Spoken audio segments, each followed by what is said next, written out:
No, go on the other side. Sorry, we're live. All right, with it. So, yeah, committee, we're back.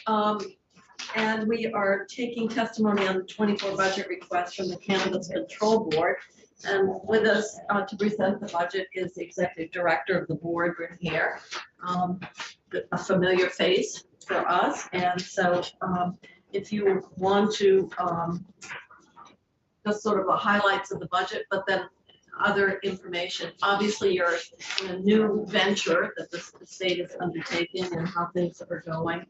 And any information you think might be helpful, this is your opportunity to share. Thank you so much. For the record, Bryn Hare from Executive Director of the Cannabis Control Board. I always stumble over that the first time I come back to the State House. So I have a presentation for you, which I believe Andrea is picking up now, which is kind of a high level overview. It has a snapshot of our roll-up report. And then a snapshot of the Big Bill Web report just for the Cannabis Control Board. So it has the detail about what the House did to our FY24 governor recommend. What did they do? They added $400,000 to our personal services and operating expenses to accommodate the 3 positions. Well, that we had the budget adjustment, so the annualized cost. Exactly. Okay. Yes. So that we put them in, right? You put them in the budget I adjustment. know, Now I know, I understand. So I was going to say all we're doing is paying for what we did in the BAA. you got to do that. No, I was very kind to you, Bryn. Remember that, would you? Do you remember the 8 positions versus 11? I remember. Yes, I bet you do. I hold that very dear. So I think that if it's all right, I will go through that version because it's more of a high level overview, but I'm also happy to just, yes, that's 1 page, yes. It's a PowerPoint presentation and it only is, it's quite limited to just the budget. The last time I was here for budget adjustment, I gave you guys a little bit of an overview of what the board has been up to, and I didn't want to be redundant, so I didn't include anything outside of. Is Senator Sears back on? Should be good.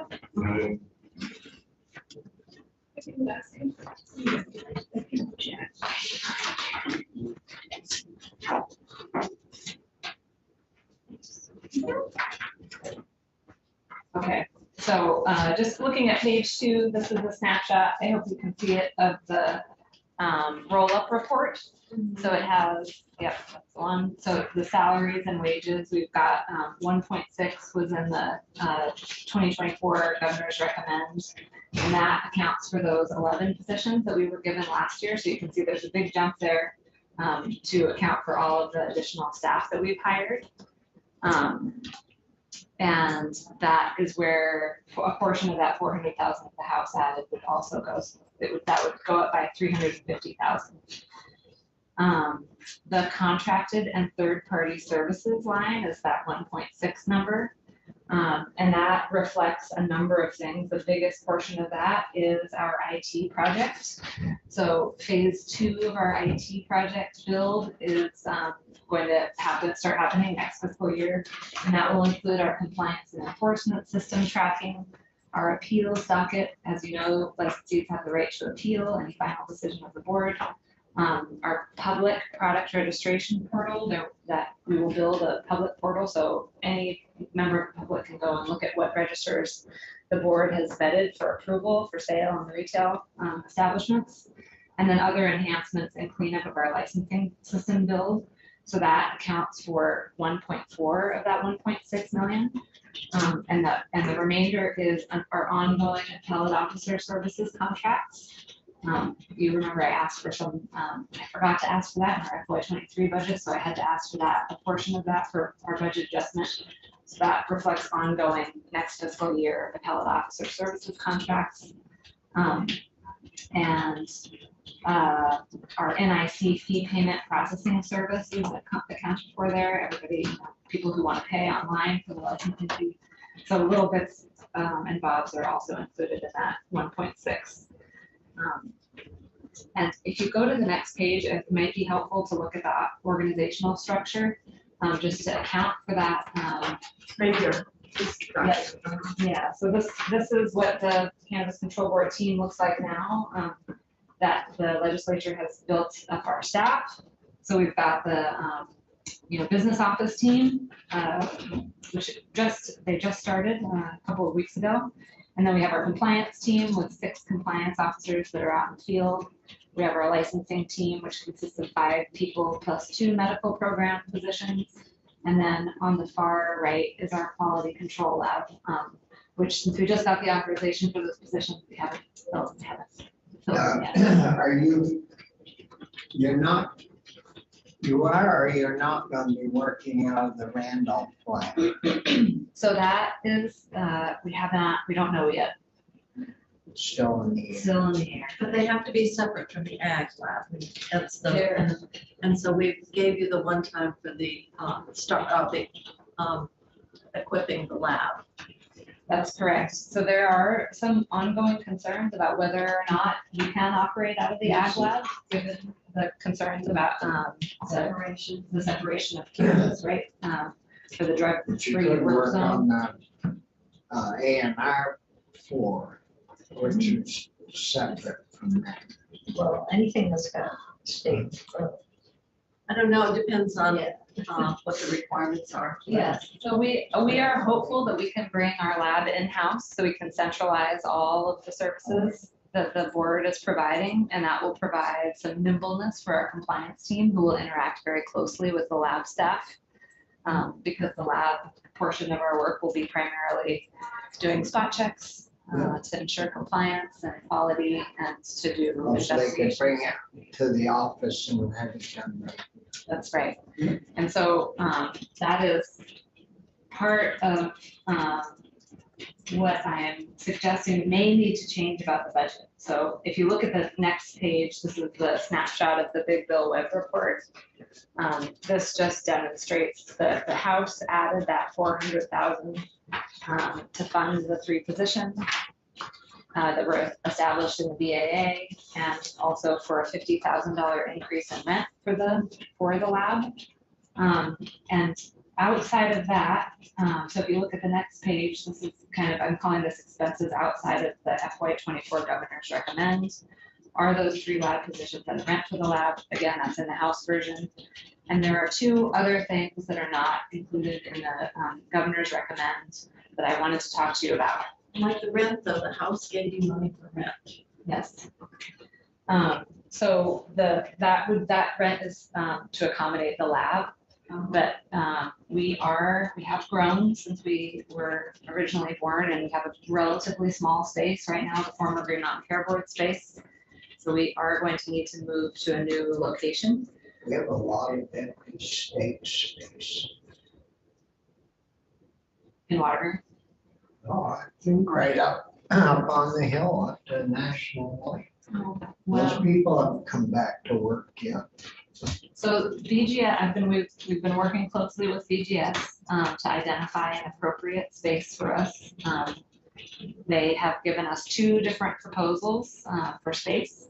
One of them is to remain where we are, except for expand into the neighboring state office spaces of OPR.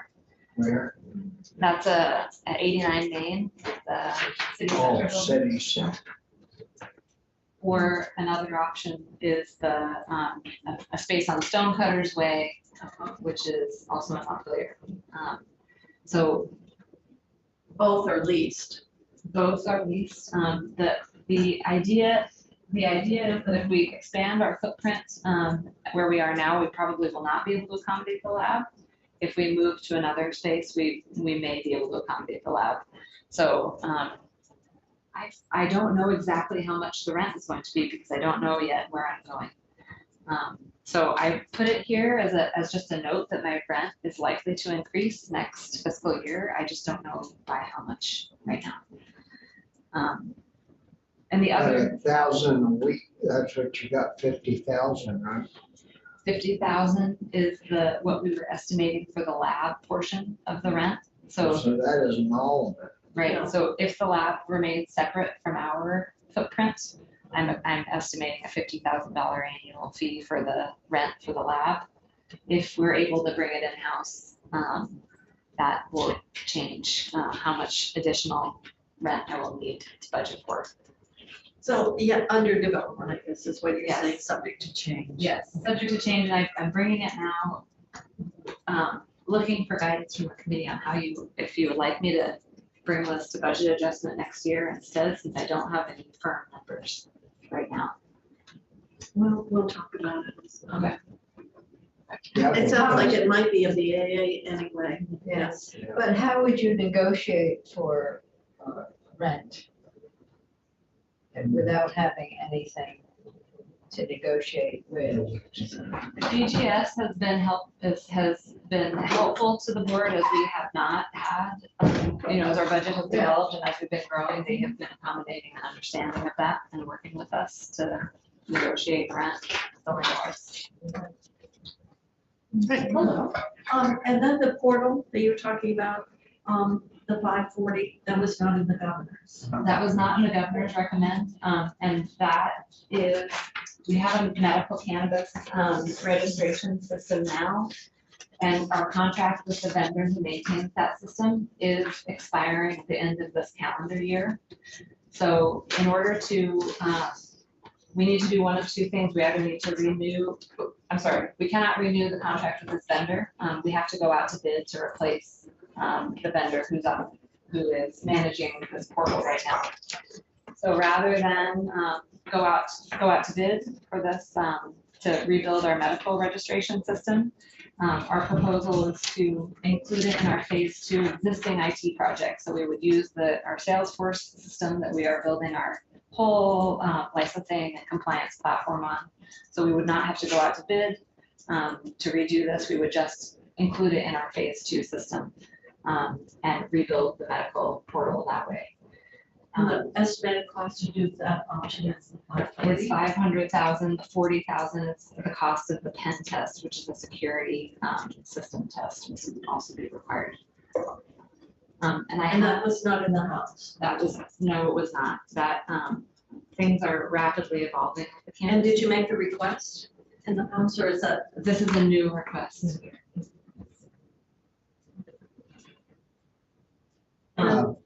Yes. Is there any way that the ag agency wanted to get rid of him? And they wanted to turn it over to the federal? Is there any way you folks could accommodate that? I mean, testing, the testing. I don't know what. I think it's what- the growing, the hemp cultivation is turned over to the federal. Yeah, and not a one of them like being here. They'd rather have it dealt with here in Vermont. Right. Have you folks talked about that? So the board, I don't think has had a conversation on the record about that. My understanding is that we would have to abide by the federal program and all of the federal regulations for hemp cultivation, but we would just have to bring the staffing in-house. So we wouldn't necessarily have the option to regulate as we saw fit because we would have to meet those standards of the federal government. So it would require additional staff. And right now that staff is federal? Yes. Well, it's gotta be, they had to have staff at ag, Yes. right? They had a big layoff over there. And ag? I haven't heard of anybody leaving, except for Kerry. And he's the one that ran it, I think. Yeah. Well, sometime we'll have you in there. Chat. All right, so the one thing that is different than the house is who has cannabis control board? I was just looking at the list and I don't see cannabis control board on the list. Huh. So, yeah. Do I don't know if I have them with ag. On or- here, on this list, I didn't see it. Maybe missing because Yeah. it's relatively new, but the I regular. did it in the past. Oh, yeah, okay. I figured it'd be under Sears, but All I right. didn't Should see be in it. health and welfare, let's face it. It's in the protection section of government, so the It's regulation. regulatory. Okay. It's growing Do product. you want it? You already have. The gummies are health and welfare, Senator. What did you say, Senator Sears? The gummies are health and welfare. Yeah, The flavor one. the flavor. The jailbirds from it Who is should go to liquor? judiciary. L&L. Oh, Sears also has. Yeah, Senator Sears has L&L, so, okay. Other questions, in terms of, you know, one of the things when you started up was projecting what would be the sort of the revenues, and obviously as we're building 24, that distribution of revenues. Could you just give us a sense of how you see, you know, sales and just sort of the unrolling of this, Yeah. rolling out, not unrolling, but the rolling out of the work of the board and the implementation of the legislation? Absolutely. So the funding and revenue projections are on the last slide. So for FY23, our projected fee revenue is just under $1 million. In FY24, we're projecting that we will reach 1.2 million. We may be coming to the legislature next year with some different fee proposals with the fee bill. So that number could change a little bit depending on what the legislature decides to do with the fees. But with respect to the excise tax revenue, we have 4 months worth of data so far. And so far in the first 4 months that retail has been open, it has yielded 1.6 total intake of excise tax revenue. And that means that we were on target to meet that consensus revenue forecast prediction of about $4.5 million for the 9 months of FY23 that the retail market has been open. Although I'm remembering the initial brand report, had we been at the beginning of the queue. Oh, you're talking about the money that would roll in? Yeah. Well, Can I ask Brendan on budget question? sure. So during the discussion on the flavor tobacco, I got several different reports on whether flavored cannabis had to go through the medical or not. Some people said they went to dispensaries and got, you know, flavored gummies, for example, but other people said, no, you had to go through the No, so the flavoring prohibition for the adult use market is vapes. So manufacturers cannot produce any vape cartridges that are flavored with anything other than the natural terpene flavors found in the plants. But other flavored gummies are not So it's prohibited. just for the vapes. Could it be for could they flavor the loose cannabis? That's what might be in it. Oh, the flower? Yeah, That's an interesting question. like a menthol cannabis. Oh. Not that anybody would do that. But like, You'll be all set. The gummy bears. Okay, 'cause I think that was a confusion between the flavor. You just can't pump it. So, right, so just to clarify, medical marijuana is allowed to be gummies, flavored, allowed to do all the flavor, Adult use also. adult use. You don't have to. But for the other little shops, for recreational, Adult use, adult you can use have or flavored recreational cannabis, you can purchase flavored gummies, for example, when did that happen? at the outset. So when the legislation originally passed, it was passed with a prohibited products list. And that prohibited products list included a number of things, including flavored oil cannabis products. What we changed, I'm looking at, I'll have to go back to Jen Carvey again, because we tried to clarify that.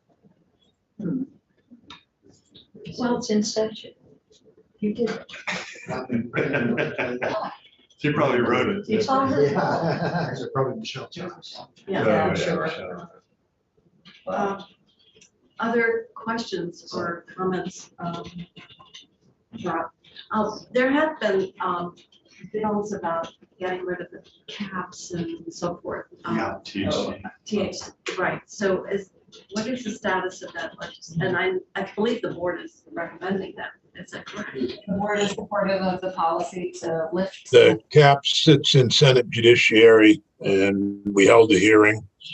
And it's not moving this year, but the House allowed more THC and edibles.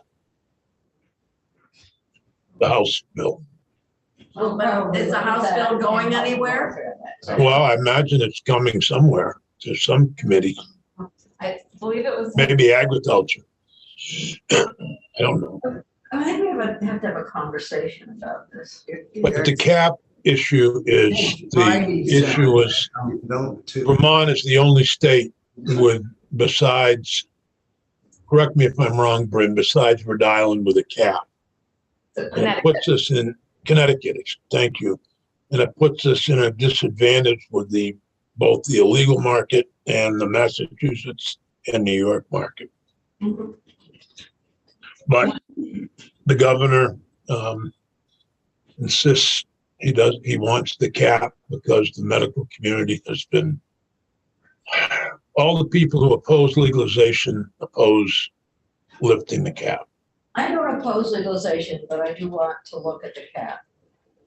Well, yeah. Okay.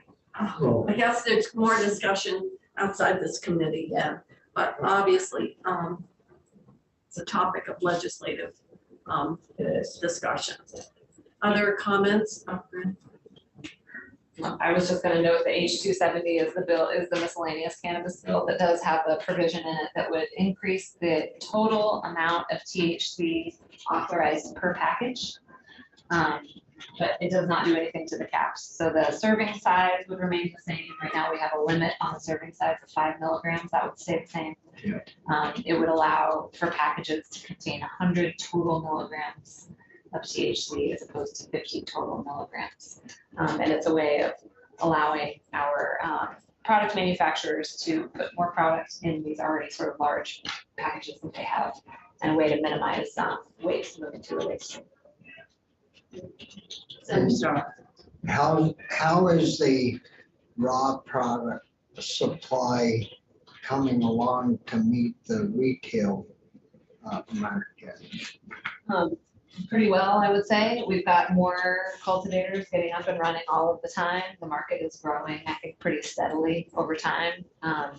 Our market remains, we've got 375 licensees right now, and just over half of those licensees are considered small cultivators, which is that statutorily defined term, which means we're growing on 1,000 square feet or less. And what's the next size up? The next size up, I believe, is 2,500 square feet. So 2,500. So that's only, is that a quarter of an acre? That's like 3/4 of a basketball court. I would Yeah, say. yeah, I didn't mean three. No, we had, what I was thinking. is And now we- Bobby's gonna liberalize he's gonna, Well, I think expand the market? we got these, What? He wants farm to plate for cannabis. we've got these little 1,000 square foot, which is pretty tiny. And if that market gets developed well and they needs to be more cannabis grown, a lot of these small guys would like to change to go to that next size bigger. And it would be on our own Vermont land, and it would be with growers that are already licensed. Cannabis a heavy feeder. Right. Cannabis a heavy feeder for cultivation. It's a heavy feeder, I don't think so. like corn is, for example. Well, corn, yes. I wouldn't think so. I don't think cannabis, I mean, it's just a weed, I think you're right. uh, It grows in clay that's soil. what yeah, I mean, it's a good rugged plant, and, But it's not easy to grow. People say that, well, you It's have easy to grow the plant, it's hard to Yeah. grow quality flower. what? I think Bobby's been spending time with his former colleague, John Rogers. Yeah. Yep. I've had several people, Well, that's true for a lot of things. contact me about. So Andy's got a question. Right, so all the flour sold in Vermont needs to be grown in Vermont, and is that the same with all the products? So there are places in Vermont that are making all these gummies and things. Every portion of the supply chain has to occur here within our And I'm borders. assuming there's some people that are just specializing in like making the gummies. They're not growing, they're getting a product for the farmers, That's right. converting it. Those are the product manufacturers. I was glad to see the guy who went to New York with his product got its public dressing down penalties. So he He was posting on selling it, Facebook about it. that he was selling it. Yeah, that he took his product from Vermont, drove down to New York City, and was putting it in illegal stores. They haven't. Anyway, The other thing, of course, is coming in, and that is the whole concept of, like we do with wine and beer, Yeah. and that is direct-to-consumer sales. And, you know, you can buy it at your farm stand, locally grown. Do you have any thoughts? Obviously, I have a constituent who thinks that that would be really the next logical step, and I know other people have proposed it, but I think the board has, at this point, is not decided to move in that direction. Regulation probably becomes a little more difficult, but. Yes, I think the board agrees that there is a future for farm gate sales. I understand. But I think that given the number of regulations that surround this product right now, it would be incredibly difficult for us to enforce that those regulations are being met if every single one of our hundreds of cultivators were able to sell directly to the public.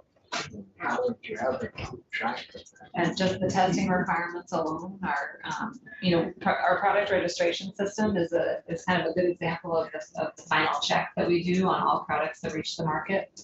And that's an incredibly labor-intensive process where we're checking the certificate of analysis for every product, which can include multiple tests for pesticides and pathogens and heavy metals. And those are like complex scientific documents that we have to be able to read and analyze for every single product. And that's just for the testing portion of the regulation. We've also got the container limits and the serving size limits, and we have to make sure that the number of servings within the container is appropriate, and the delineation between the servings is appropriate. If it's a cookie, is it split in the core parts? If it's, it's and there's more. Is it equally distributed through the Yeah. product? Is it exactly a homogeneity testing? There's a number of considerations. Could do maple milk. And in the roll on the fire. You could have those flames, they're called. Yeah. You could have different, I actually had a neighbor who wanted to talk to me about liberalizing, and, you could buy your homegrown pork and whatever, and had different, and was concerned because last year for the startup, you had to start in the spring, but you didn't have really permission to be growing until later on, way beyond when you would be planting, and the people that sort of obeyed the law didn't plant, and others anticipated it and did plant, and so it was a source of some uneven experience, and so there was that was another issue that was brought up. I would assume now that it's no longer the issue now that you've started up.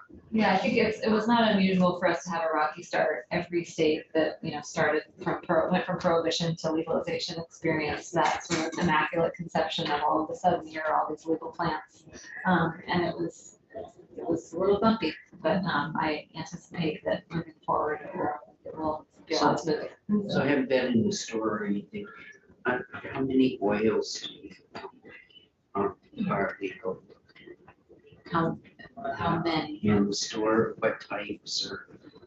It's a good question. So because we're still so new, retail just opened in October, and like we were mentioning, the growers have just not even had a full cycle.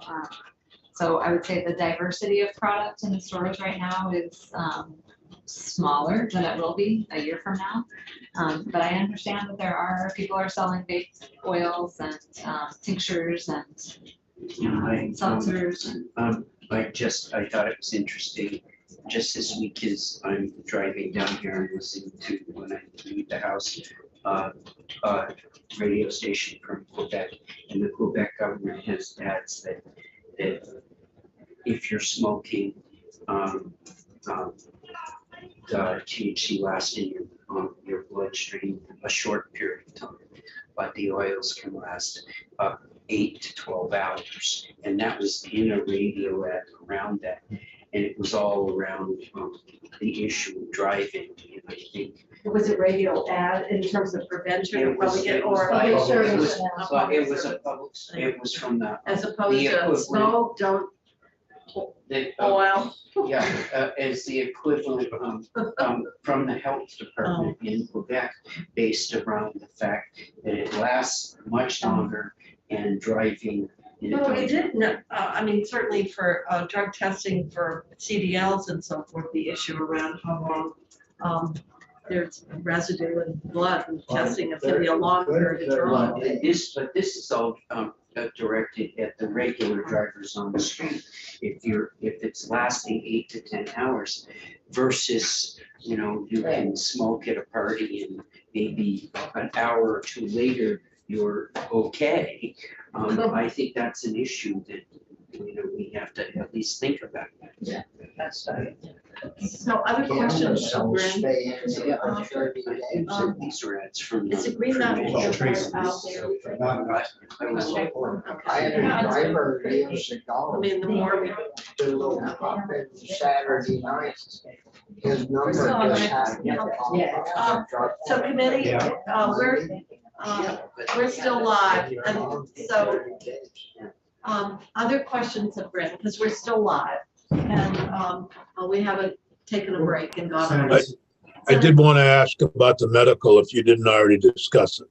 I noticed there were 2 vacancies there in the medical. And Well, you talked about the positions. Yes, Yeah. so our, if you've already discussed it, I'll check it out later with Bryn myself. No, we did not get into that question, so, no, yeah, I didn't mention that.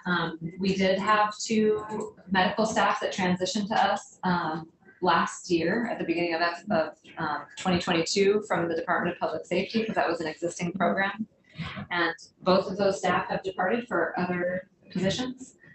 We have a program director that is continuing to maintain the the patient registrations and the patient renewals with some of our other licensing staff. So we've been able to absorb that workflow while we are out to recruitment to replace those people.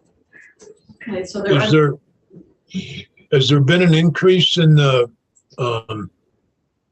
fee charged to medical patients? The No. card? No, there has not. And part of the bill that we were talking about earlier, H270, does actually propose a reduction in the number of times that a patient would have to renew their application based on their qualifying condition. So part of that bill does look to expand or make it administratively and financially easier for our existing patient population and potentially new patients, trying to make it a more affordable program for people. any other questions, Senator Sears? Yeah, that's good. Thank you. All right, committee, so anything else you want to share with us, Bryn? So it's nice to see you all. Good to see you. So I just want to remind the committee, we still have 2 more budget presentations. If you look at the schedule on our high-tech board there. We're game. We got bullet points today, I guess. Green Mountain Care Those are Board. right straight with the so It doesn't show up as much. I feel like I've got saran wrap over my eyes right about now. I can give a report on the campaign. Oh, good, plans. would you please? We all did it. Oh, good. Oh, we did? I emailed JP and he got right back to me and showed me where the link was. But we've all filed it, even though we didn't remember. It must be just a piece of paper that we It's fill out. attached when you do your signatures. It's at the bottom of that, so it's all part of that same form. Yeah. But I asked JP, I said, well, if you don't fill out the bottom part, just the top part, I was like, what your name is gonna be on the ballot and your signatures. If you don't fill out the bottom, can they keep you off the ballot? But they said, no, they still get to be on the ballot. Oh, all right. But you shouldn't be on the ballot if you don't fill out the form. Hello. Okay, so now we're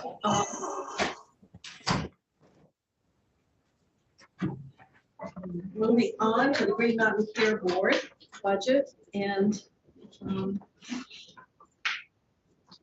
we've got quite a package here, including the detailed budget report.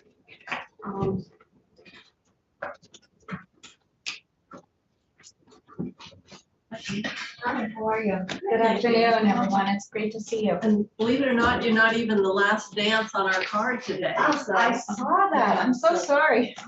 So, as you can imagine, we're kind of pressed for time as a result of so much time on the floor, but we're trying to get through all the budget presentations so we can get into markup. So appreciate your coming on a Friday afternoon, late in the afternoon. We would be sympathetic, but we're here too, so understand what it's like. So if you want to put yourself on record, and just as you would know, Jean, this committee really wants to do the highlights and a sense of what is happening past year with the boards, of what you're envisioning, and just the highlights of your budget. We don't worry about internal service funds or anything like that because they're obviously not unique to your budget at all. So with that, welcome. And I think maybe with the new board chair, it would be good if we went around and introduced ourselves. Senator Phil Baruth, Chittenden Central. Andrew Persnick, Washington District. Senator Sears, you want to? Senator Sears, Dick Sears, Bennington County. Thanks. Jane Kitchell from Caledonia. Trust me. Jenny Lyons, Chittenden Southeast. Bobby Starr from Orleans County. Nice to meet you all. I'm Owen Foster. I'm the new chair of the care board. Chair, if you would like, we have a brief overview if you'd like it, or if you want to get right to the numbers, given the late day. Well, us. we tend not to follow scripts very well, but and you may have more script than we've got time. I would think if there are particular slides that you want to point to, and then we'll just get to the highlights of the budget. Or do you have a sheet that basically includes the budget highlights? We do have the summary budget sheet that is kind of, you'd recognize in our PowerPoint is right standard. Yeah. Yeah, for the ups and downs, and there's one right ahead of it that has the pie chart on it. Yeah, great. And so really the story of our budget is that we came in at the governor's recommended increase of 3%. That was our original submission. And based on the changes that were allowed for retirement and other increases, we ended up at a 4% increase, which is exactly as the governor's recommended. Our positions are the same. The increases are exactly as you expect. So the one thing that's unique for us right now is we do have 3 one-time IT funding requests. Oh, VCures is one. Yes. So and specifically 2 of the requests. VCures is Vermont's all payer claims database, Which we've had in place for a long time. We have had it in place for a long time, and this specific request is per ADS regulations. We need to go out to bid for this contract every so often. You can only have a contract for so often before you have to go out to bid. And this specific funding request is for the time, if we select a different vendor, for the time to run parallel, because the standard best practice for IT is if you're doing a big systems change, you want to have them both running at the same time to make sure that everything's working before you cut one off and just switch to the other.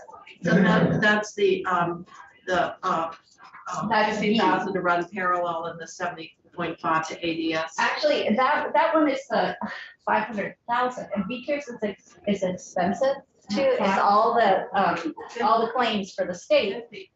50, So- it's 50, that, are we missing something? 500,000, so it's B, the all payer claims Oh, I'm database. looking at A, I'm Yeah. sorry. And I can tell you about A in a minute, but since you've mentioned VCARES, I was starting there. So that basically gives us about like 7 months, 6 months of running parallel. And then ADS also is a one-time, they do the enterprise project management, and so that's the one-time cost for that. All related to the VCARES. Yes, yeah, so B is all related to VCARES. A is, we have a database that the hospital budgets, that the hospitals use to submit their budget and actual information. We also need to put that out to bid, and so we have it's a much smaller contract, much smaller amount, so we have the same thing. If we choose a different vendor, we have the cost to run parallel, and But then, if you don't change vendors, then you won't include the steps. no.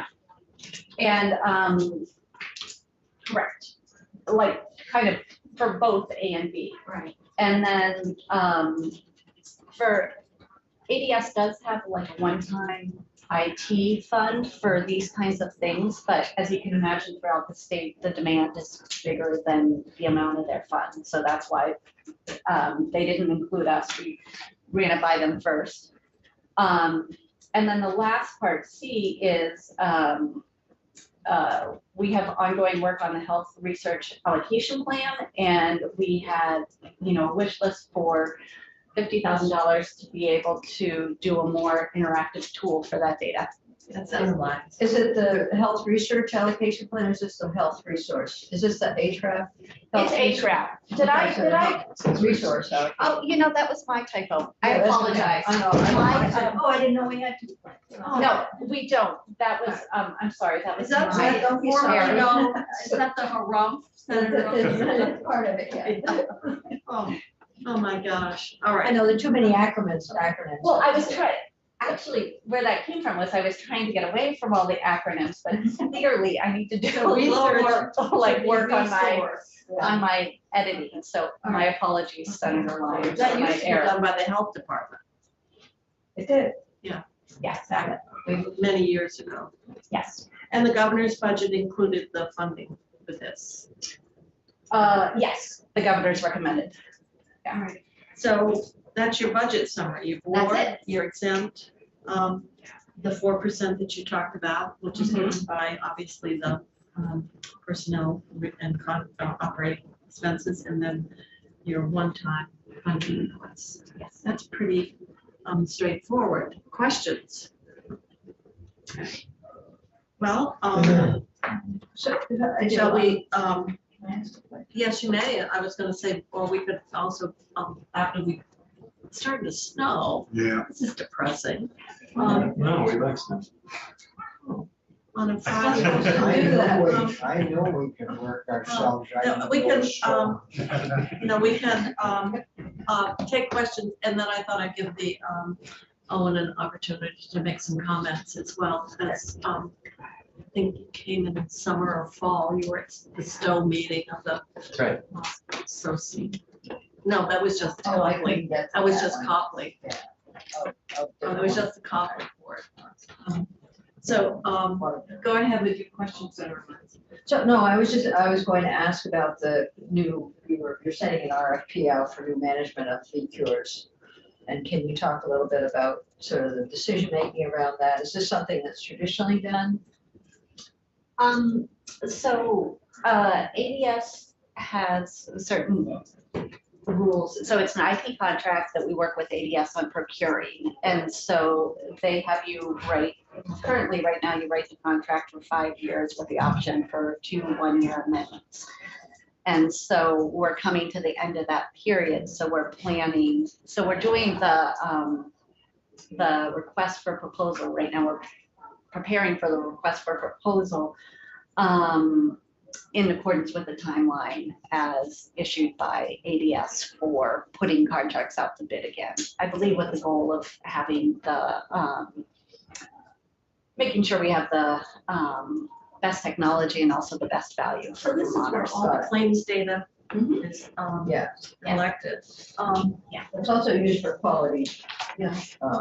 Data management improvement, so, Yeah, but so this where ADS is putting it out, you're looking at the best technology, are you also looking at how it will be utilized?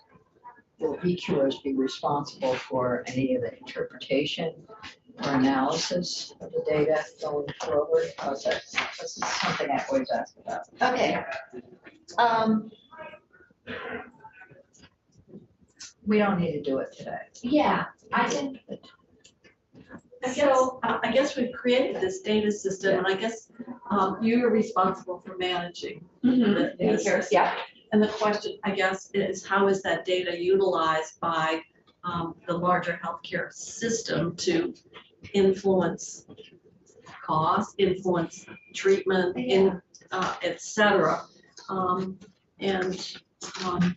You know, we could let you spend more time on that in your committee, Senator Lyons. I will.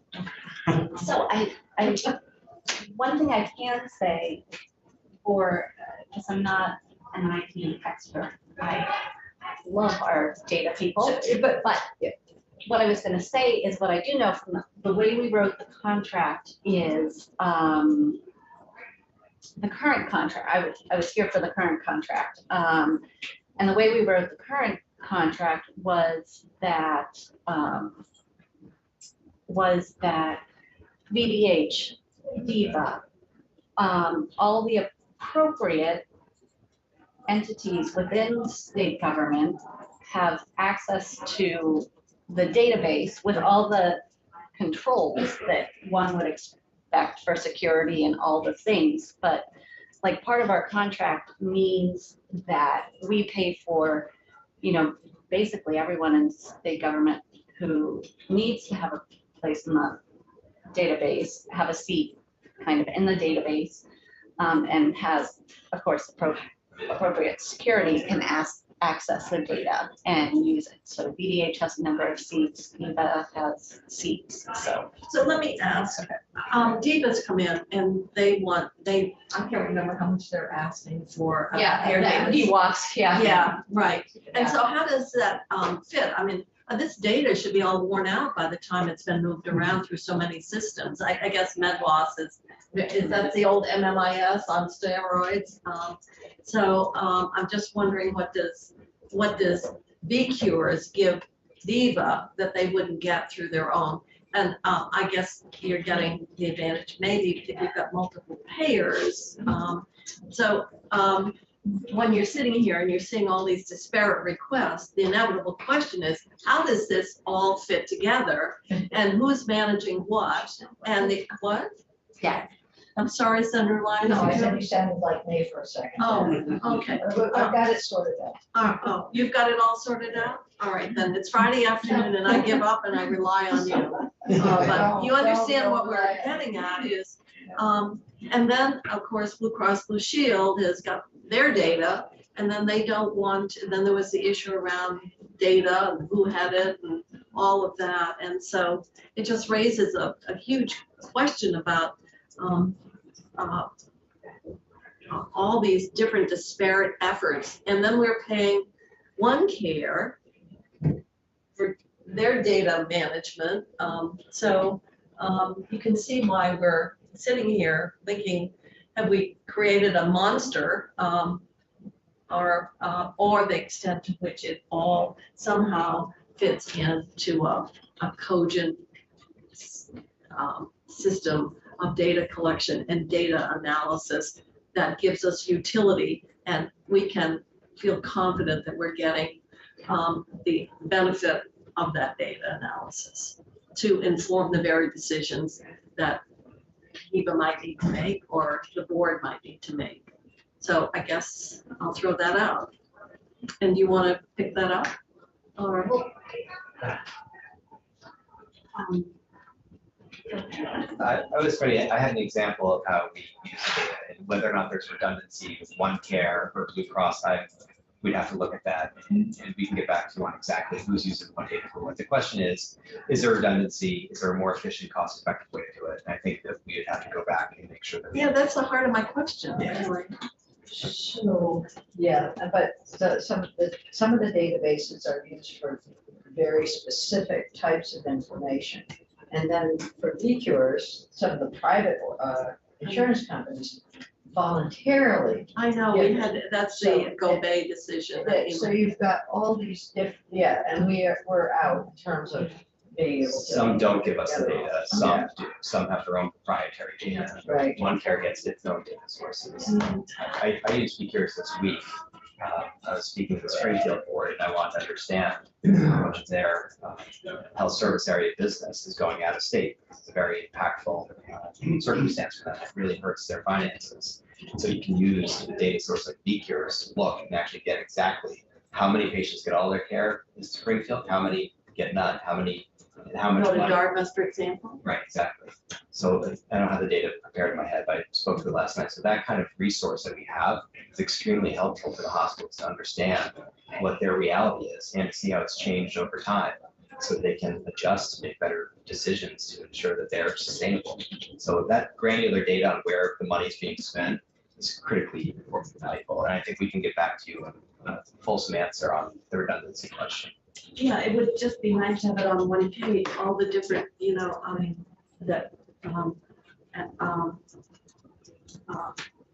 systems that we're supporting, and IT systems tend to be pretty expensive, and then just not once you set them up, but, obviously maintain them, so, all right, that would be helpful. Other comments you'd like to make? You were in Springfield last night? I spoke with their board and some of their executives. We, the board, we are going out and trying to do a concerted effort to meet with hospitals and communities about where they are and where the healthcare landscape is. I'm sure all of you have heard that the healthcare landscape in Vermont is challenging. Hospital finances are very poor right now, and Vermonters are paying a lot. So expensive, sustainability, those things are not, they're working against each other right now in a negative way. So we're meeting with boards, hospitals, discussing where the care board is, what we're working on, what we're focused on. So actually Wednesday, we had a board hearing on the hospital budget guidance. And then Wednesday afternoon, I went with Sarah Kinsler to UVM and met with all of their trustees and their executive team.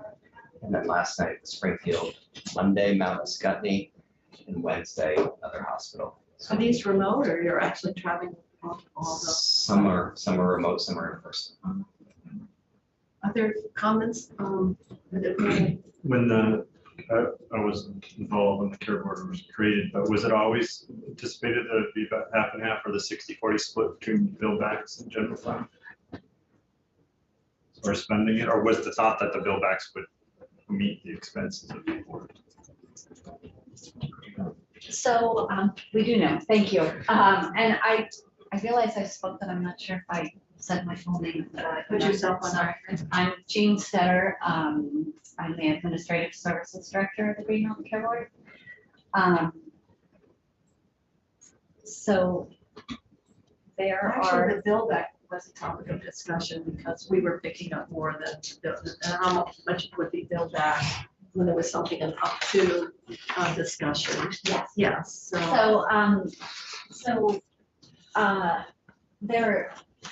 We have a few different build-out statutes. So for certificate of need specifically, where our UVM has submitted an outpatient surgery center. So we have a specific statute for what we build back for that. The build back that you're referring to is kind of what we call a general industry build back. And to the best of my knowledge, that has always been 60-40. So, Other questions? Other comments you'd like to make since you've taken over the position? Yeah, so I started October 1st. Dr. Dave Berman joined the board with me at the same time. So it's been a fairly intensive 7 months. We're making some changes to the board. There's been an evolutionary process. It's been motion since before I got there on some continuous improvement efforts. I think one of the big ones that we had is our hospital budget guidance that just came out yesterday. Or Wednesday. It's a pretty big change in terms of the granularity of information we're getting. We hope that it will allow us to better and more fairly and objectively evaluate hospital budgets, which should allow us to do a better job of assessing our fulfilling our mission. Well, the hospital budget review is a very old process. I mean, it's been around. It was, in Bishka, back when it was Bishka, and then it's oh well, and then and then there, of course there was the Hospital Data Council that started in the 70s. So the whole issue around hospital budgets and hospital costs and spending has been a topic of legislation and review and processes. And so, probably having a hard look at, are we just toward what end, and is it currently designed in a way to give you the best utility or to make the best decisions? So I think you're right. I think there's been some legacy that has been carried over to the care board for the last several years. And so that's why we were looking at it. Maybe decades. So I think the answer to your question is yes. And I'll tell you what we've done. Essentially, there's a guidance that's consistent with the all-payer model amount of growth. And then if hospitals are under that, it's generally going to be deemed acceptable. And if they're over that, we then get into a more granular look based on objective national metrics that look at the costs and expenses that it costs to run a hospital, because those are going really high. So we need to see what those are, because they have to pay for them. They have to. But then at the same time, we're going to be looking at national benchmarking standards that tell us how our hospitals in Vermont are doing on these various factors, right? Are we paying more for pharmaceuticals in Vermont? Are we paying more for labor? Is there an area where we can improve to pay less for these things? And maybe there's not, because of the unique circumstances in Vermont. The other thing we're doing is we're comparing hospitals to other hospital systems that are similar to them, right? So for UVM, an academic medical center, they'll have academic medical center comparisons, and we'll see how they're doing on case mix, how they're doing on administrative costs, and if there's room for us to have more efficient operations. So it should be fair, it should be objective, it should be a place for us to find ways to have hospitals be sustainable and also hopefully as affordable as they can be. Yes. I think when you get through the process, to articulate where you come out and what your goals are and why would be a really good thing to do, because most hospitals don't understand it, and their administration doesn't understand it. It's a constant complaint that I hear that with my local hospital, which has less than 3% of the spending in the state, why do you spend as much time on our budget as you do the university with 50% of the spending? And hospital boards and hospital CEOs don't understand what they're looking for, and transparency would be good. I think that there is a resource allocation that should be appropriate to the size and the spend and the ask, for sure. Part of this effort was to decrease the administrative burden, particularly on the smaller hospitals. To do the actual budget preparation, and so it's very, very time consuming and costly. I mean, because it's, the staff and the other resources. Well, in particular. Toward what end? I think that's the other question. That it's the end of your effort here. That's really good to take a look. We put these systems in place, but too frequently don't check back. Are they giving us? We become so committed to doing what we're doing, never take a hard look at what needs to be done. So coming in new, I guess, allows you to take a fresh look. And This was in works before I got there. This is something the board had been working on before my arrival. I'll take credit for it. But I will say, I think people need to understand why you're asking what you're asking. And you're absolutely right, in a small hospital where the whole administrative staff is only a few people, our whole administrative staff is, less than 8 people. And when they're trying to do what, at the medical center, they have a lot of people. It's really But you're probably looking at, well, I don't know, years ago, we were looking at the cesarean rates. They were tremendously different depending on hospitals. So you're looking at the health data and saying, you're a real outlier here in terms of your practice. And that sometimes isn't just money, but it's also sort of the, medical practice that might say, or sometimes we've had some other difficult discussions. So good luck on that. Lots of meetings, I guess, and work to kind of bring the processes that have been in place to get them perhaps more rational and more usable. And some of it is very much related to Act 167 with this driving conversation around hospital financial sustainability and global budgeting, or at least looking at how that management takes place, and then working collaboratively with AHS on the all-payer model, which is also integrated into that thinking. So it's a long haul. It's a lot of work. And so far, I think, I'm just asking, are hospitals engaged in the process for improvement? They have, and I'd like to jump off with the Senator Lyons page, which is some of the hospital budget revamp work was part of 167, some of what we're doing. And then we have the community engagement and data analysis, which we're contracting for, we're getting contracting for now. What that will be is we'll be going out into the communities to understand the needs and the gaps that they have in care, right? We all know some of the gaps, mental health, name of town, we got mental health gaps. Primary care, we've got gaps in primary care throughout the whole state. This will give us that kind of granular information so the decision makers can make more informed decisions on what we need.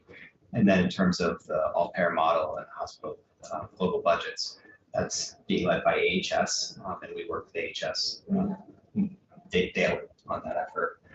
We're negotiating with the feds on a new all-payer model agreement, which would include most likely a global budget component. Well, and global budgets are wonderful as long as they're they are fiscally sound. And I think people are really worried that a global budget, in fact, could be based on or locked in. And that's one of the big concerns we have about Medicare reimbursement in that global budgeting, is simply because Vermont is such a low reimbursement state for Medicare. And if you aren't able to adjust for that, it's sort of like, that punishment carried forward in perpetuity. So I know you've got a lot of work to do, so good luck. Thank you very much. And thank you for coming in on Friday, a snowy now Friday afternoon. And have you been to NVRH yet? I went to NVRH for a USDA event a week or two ago. They announced a grant. So yes, I was there. Yeah, they're into really an accountable community. Yeah. And so it's much broader but we all know that all those factors influence health. So Yes. have been kind of, even though it's in the Northeast Kingdom, they were the first blueprint project. So they've been really willing to take a look at systems and healthcare and community health in a very broad way.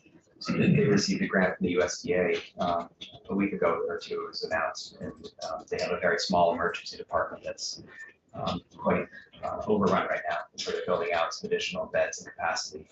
They got a grant, right, for their mental health. Yeah. It's great.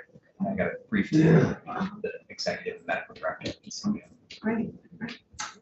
Thank you for coming in and to hear how things are progressing, and I'm sure you'll be hopefully having an opportunity for more testimony in health and welfare. It's nice to meet you. Oh, yes, it really has. All right, thank you. We're holding off till next year to get some results. Thank you, Chair.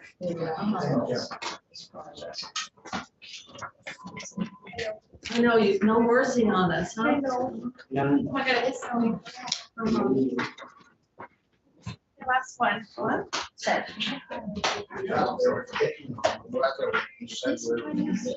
heard she was. Are we supposed to get anything? She should do this. Did you send her the? You're kidding. I thought I heard she was.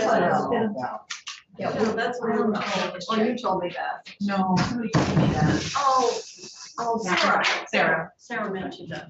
So Wasn't the like Lisa. Calvin, she's our IT. Right on the second page. Beautiful. Take long to get to that. That's why you have digital services, because it makes things more efficient. Exactly.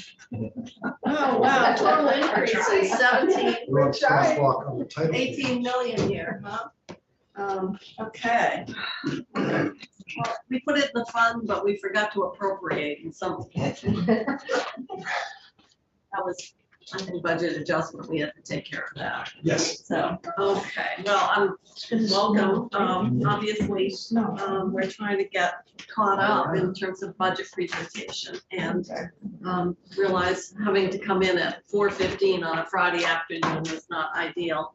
So we appreciate that. And as you might remember, this is Senate appropriations, so we really will want to look at these kinds of sheets that really tell us what's important in this budget, what might be different, what are your really what are the big pieces of work ahead, and you know, obviously you're a relatively new agency and how those relationships and the work you're doing to support IT throughout state government is really, I think, where we would like to focus our time and your observations.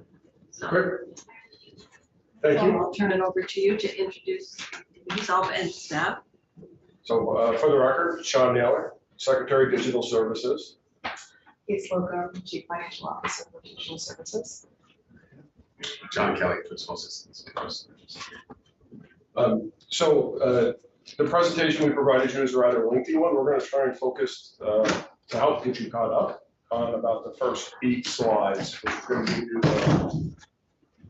the important points for this budget. We're going to start with CFO Slocum's going to take you through some highlights and the changes in our base budget and the crosswalk there, the first couple slides. Okay, obviously, you can see, if you look just at the numbers, it's quite a big increase here, almost 18 million. But Yes. most of that is coming from the agencies that have got significant IT projects. underway. Exactly. Yeah, so that's something I really wanted to highlight, that it is an increase from last year, but it's primarily around the demand that we're seeing from agencies. So in 22, there was an IT modernization effort, and there was a lot of funding that was put into various projects. It took a little bit to get those going, and now we're starting to see those expenditures hitting the books. So we have reflected that in our budget, which is primarily the increase that we're asking for. In the crosswalk, didn't really want to jump over the first slide, but we're going there. Well, you can do the summary and highlights, but you know. In the crosswalk, what I tried to articulate as clearly as possible, because this is always complicated, was really where we were seeing the increase in costs and some decrease in costs. And they're all a result of project. The major ones are the enterprise resource planning project. So we're doing a modernization for Vision and Vantage and the HCM, the human capital management.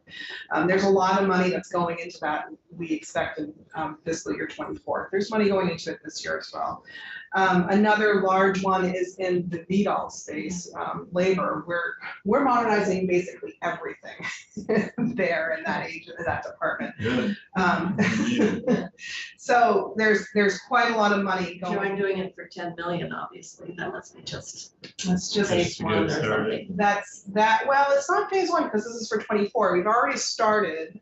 We've spent almost 3 million in that space already. And we'll have more spending continued in this fiscal year because we're only, you know, And AOT is working the way through. DMV modernization. Exactly, yeah, AOT is the modernization, yeah. There's been a little bit of increase, which would be normal for our staff costs and our operational costs, but this is just typical, you know, cost of living increases that we're seeing. And then a major decrease that you'll see in here, and it is within the general fund space.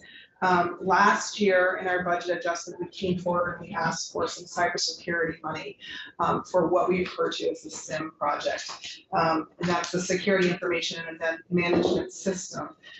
We have, in that request, we asked for implementation and then 1 year of licensing. So we have implemented it. We are in that 1 year now. So we are backing out the $3.3 million that we originally asked for, but we'll have ongoing costs around that. And we've looked at ways where we can cover that cost internally and not shown a representation of an increase overall for the state as a result. So that found out a way to not need 3.3 million? Well, 3.3 million was not reflective of 12 months. It was reflective of 24 months. So I think annual ongoing costs for licensing was about $800,000. The bulk of that money was in implementation costs. And on the AGR ag stuff, that's down 940. We had some projects that finished up in that space. So there was in 22 and in this year, there were a couple of modernization projects that are closing up and going into operation. So when you are in the design and development stage of a project, usually you have really heavy costs. You have a vendor, you have to do a lot of configurations. So now we're going to move into just the operational, which will see it down. So my question, why I asked that is, so they won't have to pay that 941,000 to you folks, because you're not gonna, but I didn't see any 941,000 reduction in their budget, so I'll check that and see. It certainly might be here because the way in which we appropriated the money got moved around, whether it went directly to the department, whether it went to ADS, and then we appropriated it out of ADS. So they may not have had it in their budget. It could have been in ADS, and then we appropriated out of their fund to support the work. Because we did that one, and then we put it in the, appropriated it to you, but we didn't appropriate it out, so. Out of there Yeah. to them, it's just. So it's kind of a two-step issue. The other, when we're talking about cybersecurity, I think everybody is so concerned, and we did, you know, the arrangement with Norwich, which I assume is still in place, or maybe not, that's why I'm asking, and the extent to, you know, because we put additional money in for software to, you know, security, and I just wondered if you could speak to that, because it's such a significant concern. Yes, cybersecurity is dominant in our world right now. I mean, it's everything we looked at, we have to have that lens on. So the SIM project, the Security Information and Event Management, that 3.3 million that the administration put forth last year, and BAA, I believe, and the legislature approved and supported, allowed us to implement what Norwich was doing, plus additional functionality in a hosted environment by a vendor. So what NUARI, the Norwich University Applied Research Institute, was providing for services, we have backed down those services because we're partnered with New Harbor for that SIM work. Out of Burlington. Yep, and so they're providing that service, and they're providing it 24/7 for us. So that's the real next step up. So Norwich started was doing it with like graduate work and was, you know, like had eyes on it closer to like maybe 12 hours a day, 7 days a week. This has now got us to 24/7. We still maintain or have maintained a relationship with Norwich and NUARI, and we're now looking to move that into a different direction. They are doing stuff like evaluating future software for us to say, is there any cybersecurity risk to it, right? So we'll say, hey, we're considering product X, go poke at it and see if it's got holes and stuff. So we're maintaining a relationship with Norwich, but not in the capacity it was prior. Helpful. That answered one of my questions, but I did want to just ask a question about the ANR ACCD. So that means that mission accomplished, or it came in under budget, or? So a lot of this decrease was a result of the pandemic grants that they had going on. There's a lot of heavy spend in that area. Yeah, okay. So that's closing up. Okay, and then I think the other question you answered about AHS, so that the comprehensive eligibility determination, I guess all of that money is in AHS. Yes. That was integrated The integrated. which is only Medicaid eligibility, Right. but they still call it integrated, even though they disintegrated what used to be integrated. So, but that's ancient history. Interesting perspective. What? No, I appreciate your perspective on that. Well, seriously, when Access is a very old system, but it was one of the first in the nation that brought together integrated eligibility for the benefit programs, food stamps, Medicaid, TANF, et cetera, fuel assistance. And then when federal healthcare reform came in, they pulled out the Medicaid module. And then that was kind of a IT debacle, to put it honestly. So what used to be a fully integrated system, it's now less so, but it's also a very old system, and I know that they have been working on it, but I don't have a sense of where the progress is. We used to have some updates in terms of where DEVA,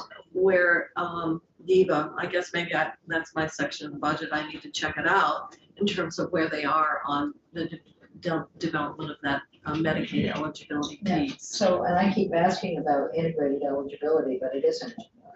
So, No, it's Medicaid, but they still call it that, so you can, Jenny. Yeah, and I don't think Lisa Goblin joined No, I us. don't think so. She was waiting out there, but Oh, she was outside? yeah, she was right before we came in, and that's why I poked my head back out to see if I could catch her, and I didn't see her anywhere. So, Maybe Andrew can find her. But I know she has been looking at that in conversations with her, and it is something that, you're right, it was,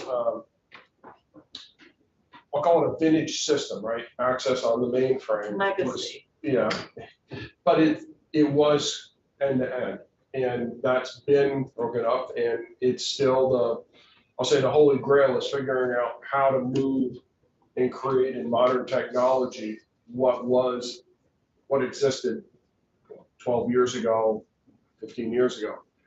And it is still a work in progress. And I think that's, partly the Center for Medicare and Medicaid Services changes like their expectations at times and guidance, and then the technology world doesn't stand still. And so it's made kind of getting that identified and a path forward a challenge. In the meantime, the old Access system chugs away. Fingers crossed. It's a mainframe. Our risk is, the mainframe is, we've moved it to a hosted vendor that does that is what they do. We have confidence in them. They run it on modern hardware. What will be our limitation is finding staff to support it long-term. That is a skill set that no one's going to school for now. And it's that skill set is, as we lose staff, it gets increasingly harder and harder to backfill, to find folks that can code on the mainframe and make the mainframe do what it needs to do. Other comments or questions, other than look at the snow? I know. Oh, that's a comment. Why is it snowing so much? Why? One thing that's not reflected in here, in BAA this past year, or just recently, just recently, We moved the IT modernization projects out of our base and into one-time. We are asking again for one-time money from 24, but it's not reflected in this crosswalk because we didn't want to blend it into our base request. So I'm gonna let the secretary Is go that on a over different that. page? It is And on- are these on the governor's one-time list? They Yes, they are. Okay. So we're gonna be starting with the part where it says the Technology Modernization Fund. So that's a little bit, just a recap. Kate spoke to that, right? The last year's session, Act 185 established the Modernization Fund. Started out with 16.7 million and then another 40 million that was identified in waterfall funds. That was why we were here at the beginning of the session as the BAA is to not only do the administrative cleanup of moving of the money out of the base funds, but and into the one-time appropriations. So that's where we sit. Those two projects I'd really like to highlight is we are moving confidently forward with both the DMV modernization and And employee Senator insurance. Burgess and I get fairly detailed updates because we're on transportation. Yes. So, Good. And you'll hear that it's like continues to be on schedule. We are striving forward with that one with November going live with the first services. So that's a tremendous. Are you as happy with the contractor as DMV is? They seem very. The contractor? Yeah. Absolutely. Absolutely. Fast Enterprises, they're the ones that did the tax system. Oh, yeah. Tax will be modernized over there. And they've also, other states have utilized the. Yes, absolutely. They're a significant player in a number of other states, and their model is one where they in essence move in with us. Yeah. They're here, they're in Barry, co-located with staff. They don't fail, right? They will do whatever it takes to succeed, and it's a pleasure to work with a company that puts such emphasis on that. And so they're a great partner, and I expect the D&B modernization to end just like the tax modernization did with a quality system to move forward. Unemployment insurance, we're wrapping up procurement right now. We're in the final step of negotiating the contract before we sign that. We do have part of the money that was appropriated, the money that was put in the direct appropriation has a couple of release dates on it based on check-ins with the Joint Information Technology Oversight Committee. So we will be back in probably the June timeframe to meet with JITOC, review what we have so that we can do the final executed contract. We're on schedule to kick off that project July 1. That will be in 2 phases, much like the DMV modernization is in 2 phases. The first phase will take about 12 months. Then we'll take a little bit of a pause, make sure everything's right. And then we'll start the next phase and we'll do another 12 months. So we're looking at about 30 months from now to have a UI system also modernized. So that's a tremendous undertaking, but That'd be very good. yes, it's. Well, they tried a Get multi-state calls. initiative and that's very, very difficult to pull off.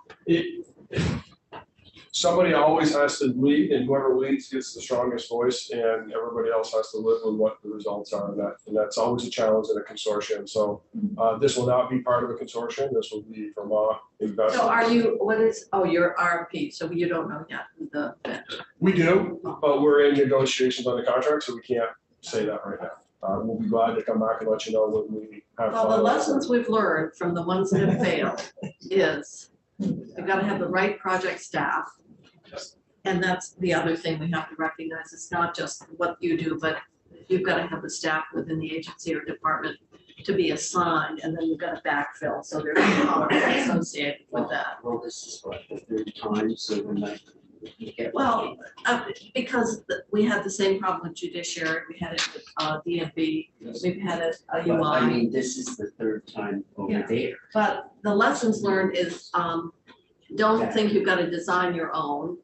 And if there's a proven vendor out there, don't think you need to, and the other is don't overload what you want to do and do it in chunks so that if you have difficulty, it doesn't bring down or hold everything up. And then the other is getting the project staffing from the people that know the system and know the work and get them assigned to work with your staff and the vendor. So it seems like you know, that lesson has been learned Mhm. as we've seen these other projects come forward. But, the only other one that's out there, and then we have the request of the network for judiciary and the problems that they've been having. And I know Lisa's been looking at that request.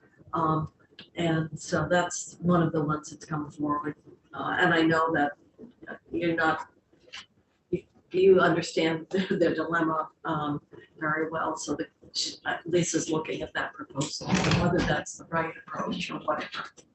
Yeah, I think Lisa's outstanding at what she does, so I think she will help you to navigate that. Which is the perfect segue, by the way, which is I was going to talk about our ask for this year's modernization, which was $10 million for network infrastructure upgrades, cybersecurity upgrades, and $5 million in, I'll call it operational modernization. And so those are our two asks. So we're looking at. And they're in the governor's proposed, They are in the governor's proposed. and the House left them in, I hope. The House only left them in at 50%. And so what I'm gonna jump ahead and draw your attention because I want to advocate for restoration of that half of the money. So there's this slide called budget considerations. And this is an in-depth look at our high-level plan for modernizing our network. So judiciary's experience, they're with us, what they're experiencing is impacting all of the executive branch.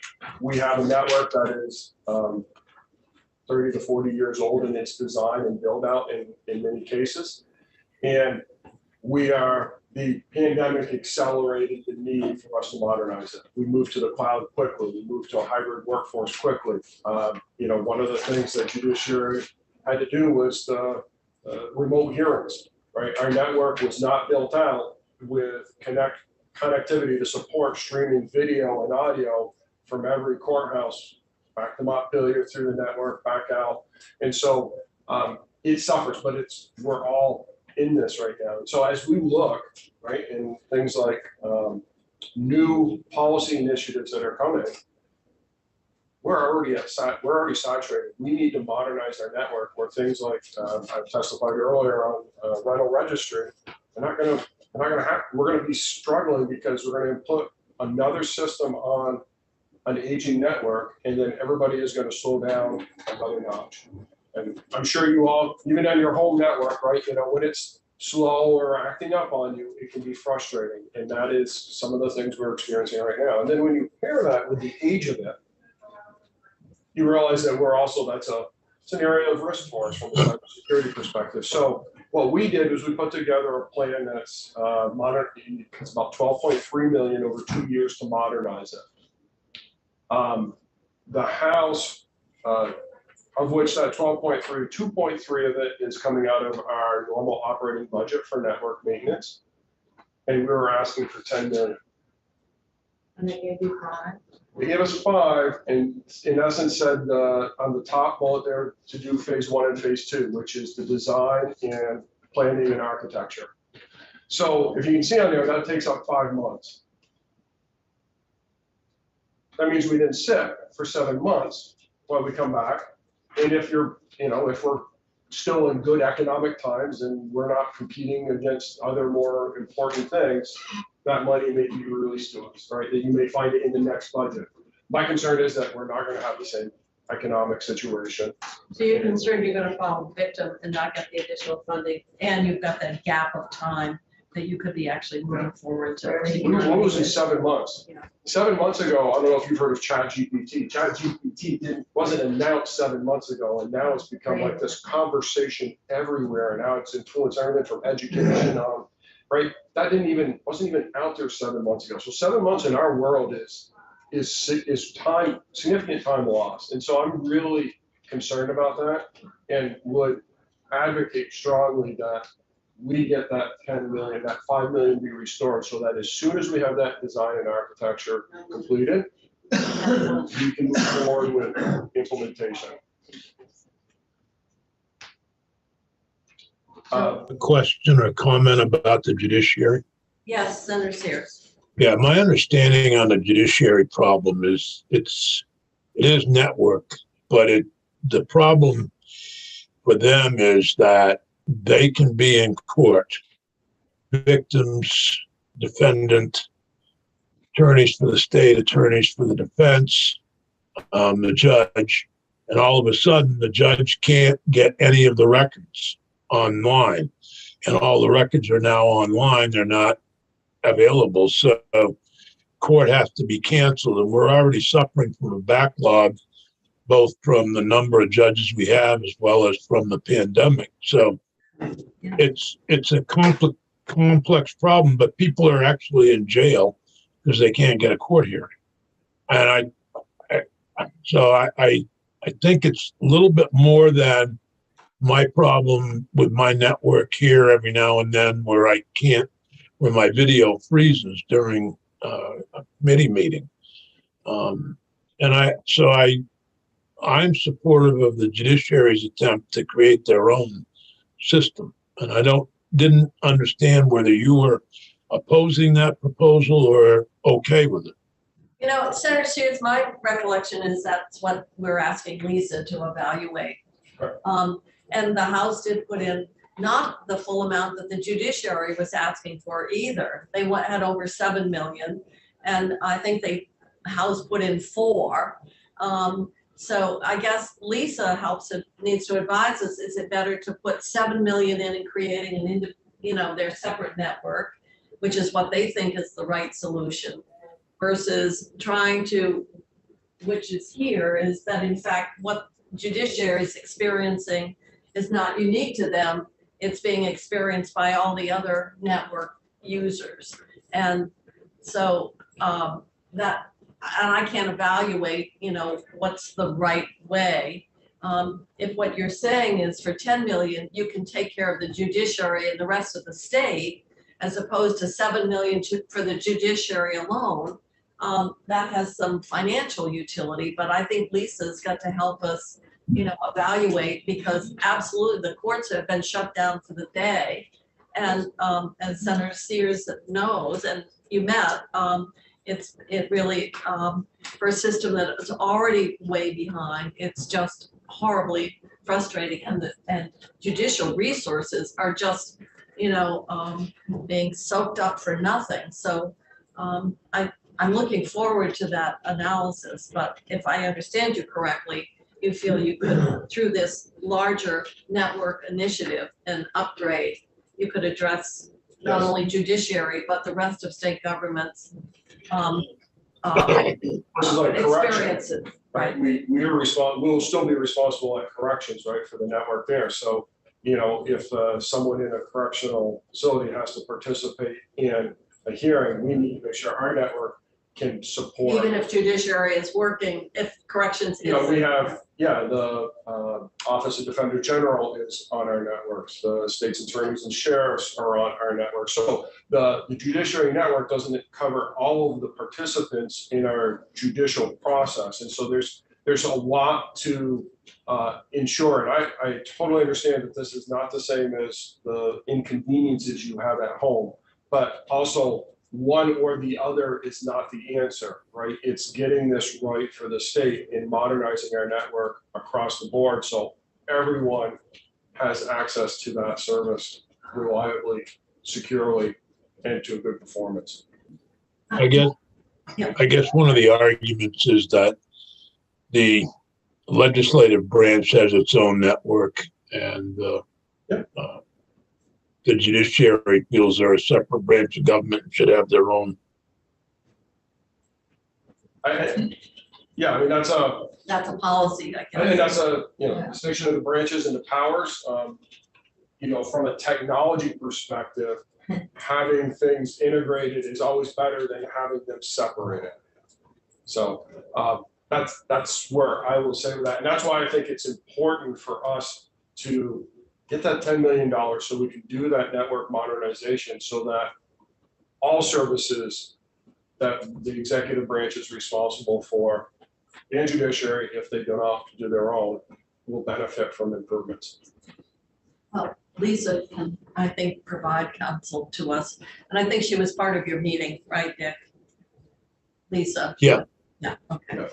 All right, other And questions or comments? I'm sorry. Obviously, we would like to have the full funding and avoid the delay and move with some alacrity here. Yeah, we've been working on some emergency Band-Aid changes to help alleviate the congestion we're seeing, but those are only going to carry us for so long. Every time we get a new system, a new program comes online, that's just more traffic out that strains the network. So that 7 months will be huge for us to affect a positive impact.